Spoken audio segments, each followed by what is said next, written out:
Hello, entrepreneurs, greetings to you, and I'm so excited to see you here today because today we are going to speak about one of the most crucial element of B2B sales process that can either take up your sales to the roof or bring it down in a whole lot of better way, and that is customer persona.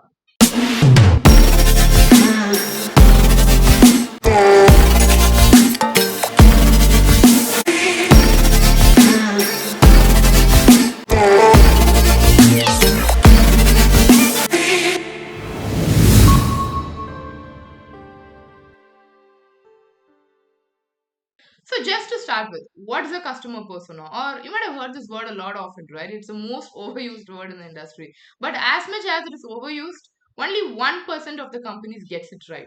While the many others experiment with a lot of things, this is a chance for you to get it right. Because once you have the wrong customer persona, now that is a ruin to however well you have set up your sales funnel.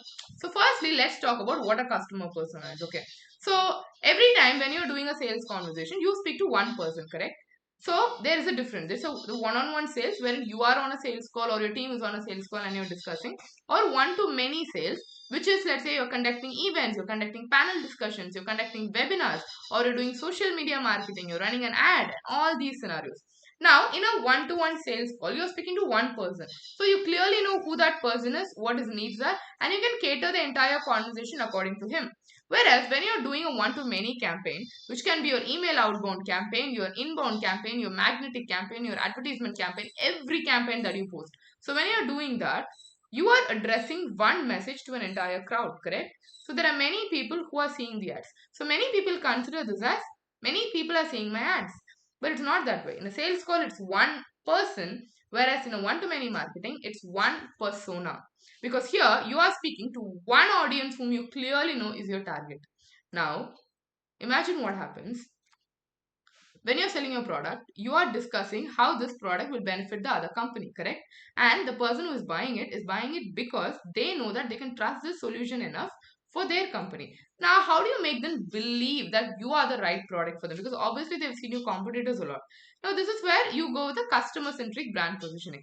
Instead of explaining all about your product, which is a lot towards defining your product, giving all its features out, explaining how amazing your product is, instead of taking that approach, you go with the approach where you position your product as a solution for what your customer is facing. Now, you clearly know that this product will clearly suit the requirement, right? And you also clearly know if the person buys this, they can be benefited. But they do not know that.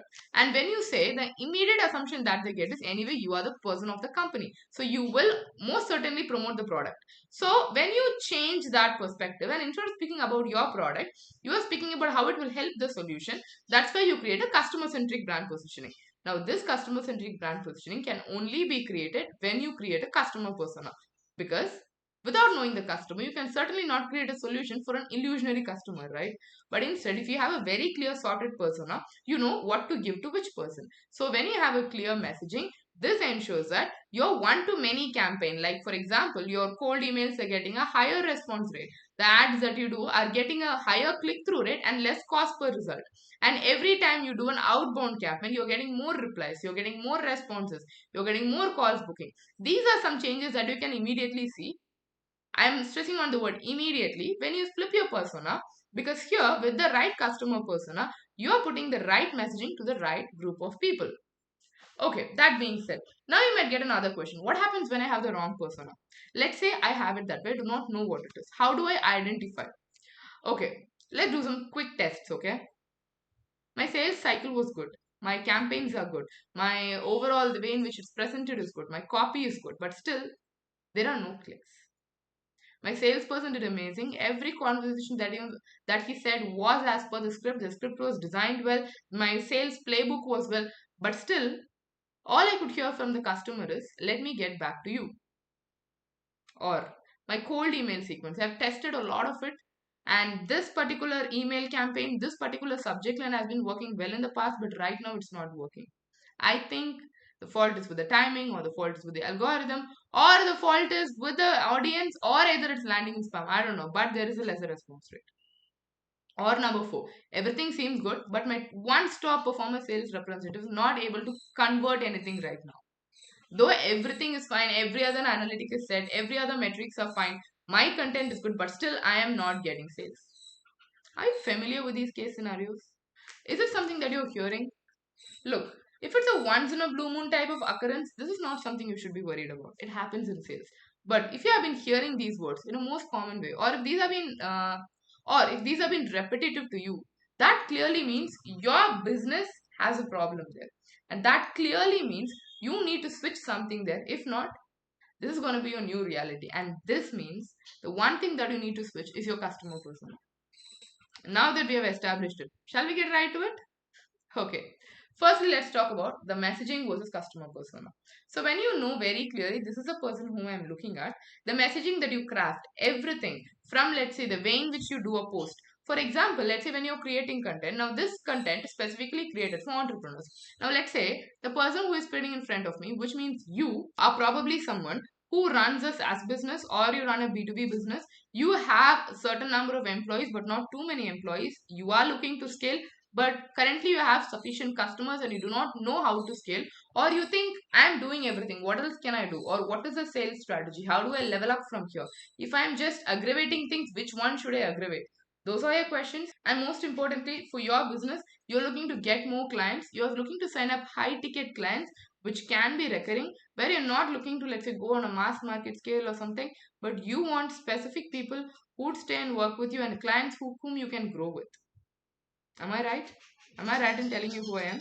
Let me know in the comments if this video reaches the right people, because this is exactly who I am speaking to. And this customer persona, let's say, since I am speaking to you, I'll give you examples pertaining to clearly your brand. Now, since I know that you're looking to reach out to high ticket sales and in the specific fields of B2B and even in B2B into specific elements, like you are focusing on outbound marketing, you are focusing on cold email. So I can cater your strategies according to this. Now, let's say I'm sitting here and we're speaking about, do you know how reels perform on Instagram? You are certainly not going to be interested about it. But if I'm going on Instagram, if I'm focusing on a different, let's say, if I'm focusing on a regional audience, and if I'm telling them, there is this complicated sales funnel and all these ABM strategies which are going to work, they are definitely not going to care, right? Because the audience over there versus the audience here are totally different. And every marketing strategy that we create should pertain to this specific audience. And that's exactly why your messaging and what you speak about plays a major role. See, it's not about what you sell. What you sell can be the same in YouTube and on Instagram, but the audience to whom you're speaking to, the way in which you're positioning your product should be a lot different. And that's exactly why knowing your customer persona will help you. It's fine. So now I've been speaking a lot about customer persona and I've really established that interest in you as to why this is important. Now let's speak about what it is. Okay, let's exactly come to the point of how to construct a right customer persona. Firstly, let's talk about how it is in the market versus how it should be considered. Now, this is the general customer persona that's already there in the market. It is more like a resume of a person, okay? It has his strengths, weaknesses, it has his profile, it has his demographics, it has where he is from, what is his designation, all of those. Now, the issue with this is, like I mentioned again, this is a resume. And why do we need a resume when you're crafting the marketing? You need a lot more than this. So when you flip away the demographics and when you create a new version which consists of psychographies, which consists of aspects that are more personal to them, like their own personal intentions, like their own requirements in the company, or the emotions that they are feeling on a day-to-day basis. That's when you can bring in the aspect of emotional selling into picture. And trust me when I say this, psychological sales sells a lot more than how you put out a narrational, fact-based element in all of this.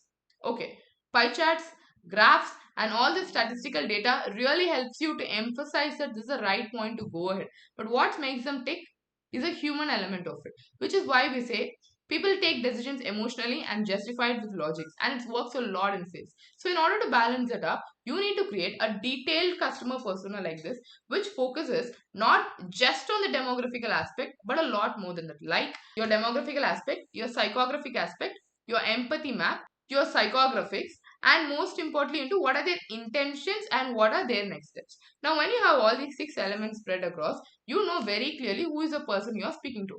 Now you might ask this question, how do I know this? Do I interview these people? Or, okay, is it actually common for all of them? Now, okay, every human being is unique, right? But there are certain personality types where everyone falls into. Each one of the 6.5 billion people on the earth are different. They are unique. You cannot find two people who are exactly alike. But still, there are a lot of overlaps. And if you see, there are 4 to 5 types which are put into a lot of permutation and combination. Similarly, for your business, you can certainly have 4 to 5 personas which can further be iterated into different other permutations or combinations. Our goal is to get this 4 to 5 in the most nearest precision, so that overall when you combine all these together and when you're creating messaging for them, it has a higher hit rate. Now, can you do this? Well, you certainly can. So here are some aspects that you really need to focus on when you're building this customer persona.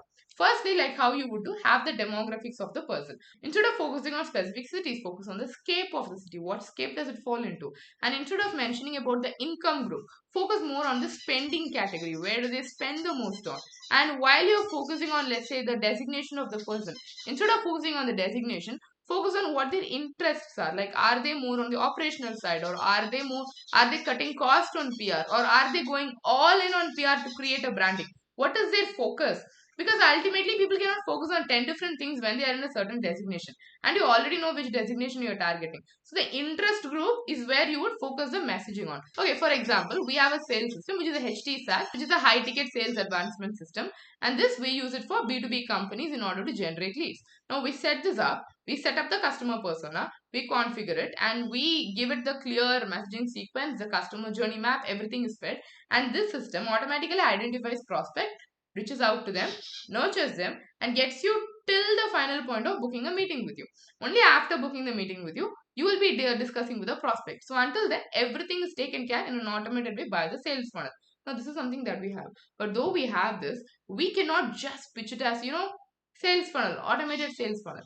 But instead, we take up different variants from this process. That is, what are the main things that a customer gets? Now, ultimately, the customer gets 6 things from it. One, this works on LinkedIn. So, on that note, a LinkedIn profile is completely optimized. That's one. So, when it's completely optimized, your SEO ranking increases. And when your SEO ranking increases, you are able to get more clients. So, that is inbound marketing. So, we are facilitating it for inbound marketing. Second thing, you get a lot more of prospects than if you do a cold email or anything else. So, how does this happen? Because while we are pitching, we are creating this pool of people who come into our community even if they are not becoming the customers. So these are prospects who are there, probably cold or slightly warmer, but we have this opportunity to make them warm. So we are creating this pool of prospects for the next few months or next few years to come. Now, number 3, this system, once you create it, can be scaled to n number of times. Let's say if you're still creating for one persona, this can be multiplied to many personas. So for a company, this is more like a one-time investment. So that's the third thing. Number 4, if you do not have any leads, we do not have any prospects, if you are in a state where I don't know where my customers are coming from, this is going to find it out for you. So you're going to find new audience pools in order for leverage it right immediately and after a few days. So you are creating this opportunity to leverage. That's number 4. Number 5, if you want to generate immediate leads, or if you want to do it within 15-20 days, this is the right system for you. So it gives you instant gratification while also ensuring that the system is set for the future. Now finally, it has an own inbound CRM and it has its own elements inside it which ensures that this whole process is taken care of. Now let's say this is a product that we have and I've listed 6 properties for you, correct? So depending upon which persona I'm speaking to, the point that I highlight will be different. Now let's say for this entrepreneur who you are, if you're looking to generate instant leads, or if you want to say, you want to have a pipeline of 100 leads in the next 3 months, in that case, I would only highlight point 4 and point 3 to you, which focuses on getting this pipeline and getting this community that's a little warmer. Where if you are someone who says, I want to build my branding, my brand name matters the most, I would highlight points 1 and 2 because that's where we are focusing on LinkedIn branding. We are reaching out to these people who will be a very prominent part of your professional community, and that's where you can target them. And if you're someone who says you want to generate leads immediately, sign more customers, and keep this going on autopilot so that your sales team can focus on, let's say, inside sales or closing it or taking care of the next steps, then the ones that I will be highlighting for you are 5 and 6.